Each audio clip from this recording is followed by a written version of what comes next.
السلام علیکم گائز، آج کی ہماری مووی کا نام ہے ورلڈ فیمس لور۔ یہ کہانی ہے گوتھم اور یامنی کی۔ ان دونوں کی پہلی ملاقات سڑک پر اتفاقاً ہوئی تھی۔ یامنی گوتھم سے آڈیٹوریم کا راستہ پوچھتی ہے۔ گوتھم کو یامنی پہلی نظر میں بھا جاتی ہے، اس لیے وہ راستہ دکھانے کے بہانے اس کے ساتھ کار میں بیٹھ جاتا ہے۔ یامنی کو بھی گوتھم اچھا لگنے لگتا ہے۔ قسمت ہو تو ایسی، یامنی اور گوتھم ایک ہی یونیورسٹی میں داخلہ لے لیتے ہیں اور وہ اتفاق سے کلاس میٹ بھی ہوتے ہیں۔ گوتھم اپنے کانفیڈنس سے یامنی کو پٹا لیتا ہے۔ اس طرح ان کی تعلیم بنا بور ہوئے مکمل ہو جاتی ہے۔ سبھی اسٹوڈنٹس نئی جابز کی تلاش میں ایک جگہ انٹرویو دینے پہنچتے ہیں۔ یامنی دیکھتی ہے کہ گوتھم ان کے درمیان نہیں۔ وہ گوتھم کے پاس پہنچتی ہے اور نہ آنے کی وجہ پوچھتی ہے، جس پر گوتھم اسے اپنے ہاتھوں سے لکھی ہوئی کتاب دکھاتا ہے اور یامنی کو بتاتا ہے کہ وہ ایک رائٹر بننا چاہتا ہے۔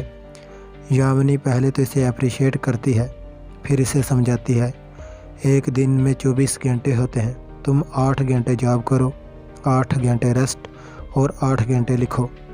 یامنی کا شیڈیول گوتھم کو پسند آ جاتا ہے، اس لیے وہ انٹرویو کے لیے مان جاتا ہے۔ چند دن بعد یامنی گوتھم کو اپنے پاپا سے ملانے کے لیے ساتھ لے آتی ہے۔ انکل گوتھم کو اچھا خاصا ذلیل کرتے ہیں۔ کافی بے عزت ہونے کے بعد گوتھم وہاں سے چل دیتا ہے۔ یامنی بھی اس کے پیار میں پاگل پیچھے پیچھے چلی آتی ہے۔ وہ دونوں ایک ہی جگہ پر جاب کرنے لگتے ہیں۔ کمپنی کی طرف سے انہیں ایک فلیٹ بھی مل جاتا ہے۔ وہ ہنسی خوشی زندگی گزارنے لگتے ہیں، لیکن پھر ایک دن کمپنی کے قوانین بدل جاتے ہیں، جن کے مطابق ایک ہی گھر کے 2 فرد کمپنی میں جاب نہیں کر سکتے۔ کمپنی کا CEO یامنی کو ریزائن کرنے کا کہتا ہے، لیکن گوتھم نہیں مانتا۔ کمپنی کے قوانین کو مانتے ہوئے وہ خود نوکری چھوڑ دیتا ہے۔ یامنی کے پوچھنے پر وہ کہتا ہے، تم تو جانتی ہو مجھے شروع سے ایک رائٹر بننے کی خواہش ہے۔ تمہارے کہنے پر میں نے 8 گھنٹے جاب کی، 8 گھنٹے ریسٹ، لیکن باقی 8 گھنٹوں میں میں کچھ لکھ نہیں پایا۔ وہ یامنی سے گزارش کرتا ہے کہ وہ اسے بس 1 سال دے دے، اسے سپورٹ کرے، وہ 1 سال میں ایک نامور رائٹر بن جائے گا۔ یامنی کو گوتھم کی باتیں اچھی لگتی ہیں، اس لیے وہ مان جاتی ہے۔ یامنی صبح اٹھ کر ناشتہ بنا کر تیار ہو کر دفتر پہنچ جاتی ہے اور گوتھم گھر پر بیٹھ کر کتابیں لکھنا شروع کر دیتا ہے۔ دن گزرتے جاتے ہیں اور پورا 1 سال ہونے کو آ جاتا ہے۔ ویسے گائز میں آپ کو بتاتا چلوں، ہر کام میں یہ 3 سٹیجیں لازمی آتے ہیں۔ پہلے آدمی تھکاوٹ محسوس کرتا ہے، پھر اکتاہٹ اور پھر کسی نتیجے پر پہنچتا ہے۔ گوتھم کے ساتھ بھی کچھ ایسا ہی ہوتا ہے۔ تھکاوٹ اور اکتاہٹ کی حالت میں وہ یامنی کو وقت نہیں دے پاتا، جس کی وجہ سے یامنی اس سے دور ہونا شروع ہو جاتی ہے۔ پھر ایک دن وہ باقاعدہ دوری کا اعلان بھی کر دیتی ہے، جس سے گوتھم کو بہت تکلیف پہنچتی ہے اور وہ اسے روکنے کی بہت کوشش کرتا ہے، لیکن وہ نہیں رکتی اور اسے جتلاتی ہے کہ تم نے 1 سال مانگا تھا، میں نے دیا، تمہاری ضرورت کی ہر شے مہیا کی، لیکن تم نے قدر نہیں کی۔ وہ یہ کہہ کر وہاں سے چلی جاتی ہے۔ کسی شاعر سے پوچھا گیا اس کے لائف پارٹنر کے بارے میں، تو اس نے جواب دیا، اگر بیوی اچھی مل جائے زندگی اچھی ہو جائے گی، اگر نہ ملی تو شاعری اچھی ہو جائے گی۔ ہمارے گوتھم بھیا کا بھی یہی حال ہوتا ہے۔ اچھی زندگی تو ان کی گزر گئی تھی، اب اچھی رائٹنگ کی باری تھی۔ ویسے بھی جب تک انسان کو ٹھوکر نہ لگے وہ ٹریک پر نہیں آتا۔ گوتھم کو ایک زبردست قسم کی ٹھوکر لگ چکی تھی اور اس کے اندر کا لکھاری پھوٹ پھوٹ کر باہر آ رہا تھا۔ گوتھم کی نظر ایک اخبار پر پڑتی ہے، جس پر پہلی خبر جالی ناڈو کے ایک نوجوان کے بارے میں ہوتی ہے، جو کوئلے کی کان میں کام کرتے ہوئے حادثے سے مر جاتا ہے، اور گوتھم اپنے درد کو اس کی بیوی سورنا کے درد کے ساتھ ملا کر ایک کہانی لکھنا شروع کر دیتا ہے۔ وہ لکھتا ہے سرینو اور سورنا کی کہانی۔ سرینو ایک میٹرک پاس لڑکا تھا۔ وہ اعلیٰ تعلیم حاصل کرنا چاہتا تھا، مگر اس کے باپ کا ہاتھ ٹوٹ جانے کی وجہ سے اسے کام کرنا پڑ جاتا ہے، اور چھوٹی سی عمر میں اس کی شادی اور ایک بچہ بھی ہو جاتا ہے، جس کی وجہ سے وہ اپنے باپ بیوی اور بچے سے زیادہ تر ناراض نظر آتا ہے۔ گھر میں جیسا بھی تھا لیکن کام پر سبھی لوگ اس کی بہت عزت کرتے تھے۔ سبھی لوگ اسے اپنا یونین لیڈر مانتے تھے۔ پرانا لیڈر اور اس کے چمچے سرینو سے خفا تھے، مگر ہمیں اس سے کیا؟ ووٹنگ ہوتی ہے اور سرینو نیا یونین لیڈر بن جاتا ہے۔ کان کی نئی آفیسر سمیتا یونین لیڈر سرینو سے ملنے آتی ہے۔ آہستہ آہستہ ان دونوں کے درمیان فرینکنس بڑھنے لگتی ہے۔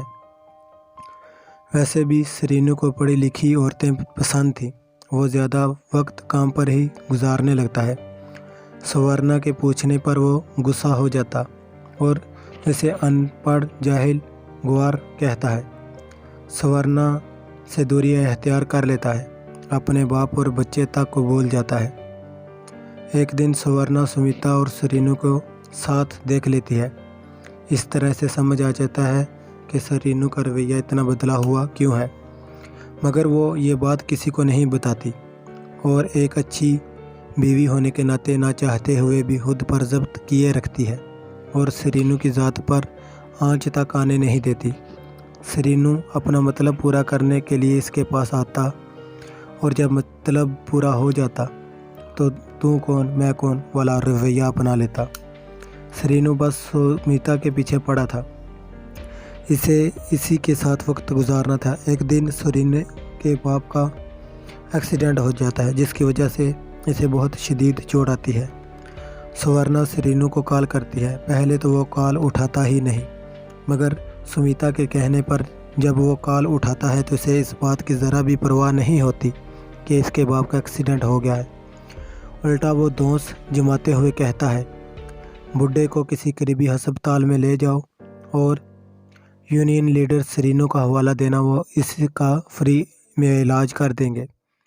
بچی بغل میں ہو تو اکثر لڑکے ایسی ہی باتیں کرتے ہیں، مگر بچے اور بچی کو پارک میں باتیں کرتے ہوئے سورنا دیکھ لیتی ہے، مگر وہ اس بار بھی اچھی بیوی ہونے کے ناطے سرینو کو کچھ نہیں کہتی۔ الٹا سرینو سے اجازت مانگ لیتی ہے کہ وہ اسے سلائی کڑھائی کا کام سیکھنے دے۔ سرینو فٹافٹ مان جاتا ہے کیونکہ بیوی کام میں مشغول رہے گی تبھی تو وہ اپنا کام کر پائے گا۔ وقت گزرتا جاتا ہے اور پھر ایک دن سرینو جب سمیتا کے دفتر پہنچتا ہے تو وہ اسے مبارکباد دیتی ہے، جس کی وجہ سرینو کی بیوی سورنا نے MBA میں ٹاپ کیا تھا۔ یہ خبر سنتے ہی سرینو سب کچھ چھوڑ چھاڑ کے گھر پہنچتا ہے تو وہ دیکھتا ہے سورنا شرٹ اور ہاف سکرٹ پہنے بیٹھی تھی۔ وہ سرینو سے کہتی ہے، تمہیں پڑھی لکھی عورتیں پسند تھیں نا؟ لو میں پڑھ لکھ گئی۔ تمہیں چھوٹے چھوٹے کپڑے پہننے والی اور میک اپ کرنے والی عورتیں پسند تھیں، لو کر لیا میں نے میک اپ، پہن لیے چھوٹے کپڑے۔ یہ سب سن کر سرینو بہت شرمندہ ہوتا ہے اور روتے ہوئے سورنا کو گلے لگا لیتا ہے۔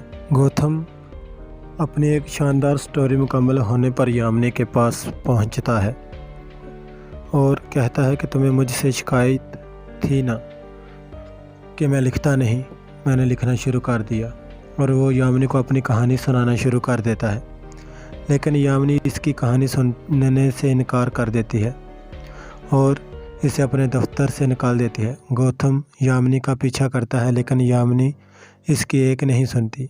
ایک غزل یاد آ گئی، جہاں میں بھی میرا درد بھی میرا دل بھی، رائے گاں میں بھی میرا درد بھی میرا دل بھی، پھر تجھے ہیچ لگا ہیچ لگا ہیچ لگا، جانے جاں میں بھی میرا درد بھی میرا دل بھی، ایک تماشا ہے تیرے گرد میرے ہونے سے، ایک سما میں بھی میرا درد بھی میرا دل بھی، خواب تھا اشک بنا خاک ہوا خواب ہوا، عاشقاں میں بھی میرا درد بھی میرا دل بھی، تو بدی اور بیان اور الاپ اور خیال، بے زباں میں بھی میرا درد بھی میرا دل بھی، بے قراں تو بھی تیرا اسم بھی دنیا بھی تیری، بے اماں میں بھی میرا درد بھی میرا دل بھی، تیرے ہونے سے یہاں بزم سجی ہوتی تھی، اب کہاں میں بھی میرا درد بھی میرا دل بھی، پہلے ایک نام تھا ایک کام تھا، موجود تو تھا۔ گوتم یامنی کے گھر پہنچتا ہے۔ میرا درد جہاں سے پتہ چلتا ہے کہ یامنی کا باپ یامنی کے لیے لڑکا تلاش کر رہا ہے، جس پر گوتم کو پھر سے ایک ٹھوکر لگتی ہے اور گوتم کے اندر کا لکھاری اس ٹھوکر سے اڑتا ہوا پہنچ جاتا ہے پیرس، جہاں وہ ریڈیو اسٹیشن پر کام کر رہا تھا۔ یہاں بھی سبھی لوگ اسی کے دیوانے تھے۔ یہاں گوتم کو اونچائی اور اڑان پسند تھی، اس لیے گوتم کے ہاتھوں لکھی گئی تقدیر گوتم کو ایک پائلٹ ایزا سے ملا دیتی ہے۔ گوتم ایک سٹریٹ ورڈر تھا، اس لیے وہ ایزا کو جلد ہی پرپوز کر دیتا ہے۔ ایزا کو اس کا لہجہ پسند آ جاتا ہے، وہ ایک دوسرے کے ساتھ وقت گزارنے لگتے ہیں۔ ایزا کا برتھ ڈے آ جاتا ہے۔ ایزا گوتم سے اس دن کے بدلے کوئی شاندار لمحہ مانگتی ہے۔ گوتم اسے ساتھ لے کر بائک ریسنگ کے لیے چلاتا ہے۔ ریس کے دوران دونوں کا شدید ایکسیڈنٹ ہو جاتا ہے۔ اس ایکسیڈنٹ میں ایزا کی آنکھیں چلی جاتی ہیں اور وہ کوما میں چلی جاتی ہے۔ 6 مہینے بعد جب اسے ہوش آتا ہے تو وہ نئی آنکھوں سے پیرس دیکھنے پہنچ جاتی ہے، لیکن وہ یہاں گوتم کو ہاتھوں میں بلائنڈ اسٹک پکڑے دیکھ کر حیران رہ جاتی ہے۔ وہ گوتم کے پاس آتی ہے اور اس سے ایسا کرنے کی وجہ پوچھتی ہے، جس پر گوتم کہتا ہے، ایک ریڈیو اسٹیشن چلانے کے لیے آنکھوں کی ضرورت نہیں ہوتی، لیکن ایک جہاز چلانے کے لیے آنکھوں کا ہونا بہت ضروری ہے، اور وہ چند ایموشنل باتیں کر کے وہاں سے چل دیتا ہے، جس سے صاف پتہ چلتا ہے وہ یامنی کا غصہ ایزا پر نکال رہا تھا۔ امیر نجمی نے اس موقع پر کیا خوب کہا ہے، میں ایک کردار سے بڑا تنگ ہوں قلم کار، مجھے کہانی میں ڈال غصہ نکالنا ہے۔ کہانی مکمل، غصہ ختم، پھر سے نئی ٹھوکر، نئی کہانی، نئی ٹھوکر، نہیں سمجھے، سمجھ جاؤ گے۔ یامنی واپس آ جاتی ہے اور سب کچھ بکھرا ہوا پاتی ہے۔ گوتم بہت خوش ہوتا ہے، لیکن اس کی خوشی زیادہ دیر تک برقرار نہیں رہتی۔ یامنی گوتم کو بتاتی ہے کہ وہ شادی کر رہی ہے۔ گوتم ایک بار پھر سے اس کی منت سماجت کرتا ہے کہ وہ ایسا نہ کرے، مگر وہ نہیں مانتی۔ گوتم MBA کا اسٹوڈنٹ تھا، اس نے کہیں سے نیور گیو اپ اور ٹرائی اگین پڑھ رکھا تھا، اس لیے وہ رکتا نہیں، یامنی کی شادی پر پہنچ جاتا ہے۔ گوتم اگر MBA پاس تھا تو یامنی کون سا چھٹی فیل تھی، اس کے مطابق نہ کا مطلب نہ ہی تھا۔ گوتم یہاں سے ذلیل ہونے کے بعد باہر نکلتا ہے تو آ بیل مجھے مار کے موافق کچھ لوگ گوتم کو مارنے لگتے ہیں، لیکن گوتم ایک ایکشن بوائے تھا، وہ پہلے تو خود کو زخمی کرتا ہے، پھر ان لوگوں کا حشر نشر کر دیتا ہے، جس کی وجہ سے گوتم کو 2 سال قید بامشقت کی سزا سنا دی جاتی ہے۔ 2 سال بعد جب وہ جیل سے باہر نکلتا ہے تو ایک لیجنڈ بن چکا ہوتا ہے۔ لوگ world famous lover Gautam and Yamini کی ادھوری کہانی اس کے منہ سے پوری سننا چاہتے تھے۔ یہاں وہ سارے کریڈٹس یامنی کو دیتا ہے اور کہتا ہے وہ جہاں بھی ہے خوش رہے۔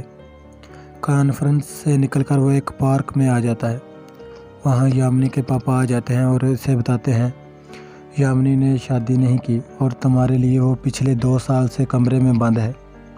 وہ گوتم سے گزارش کرتے ہیں کہ اس مصیبت کو اپنے پاس رکھ لو اور مجھے اکیلا چھوڑ دو۔ یامنی گوتم کی گود میں سر رکھ دیتی ہے، وہ ایک دوسرے سے معافی مانگتے ہیں اور اپنی زندگی کی طرف واپس لوٹ آتے ہیں۔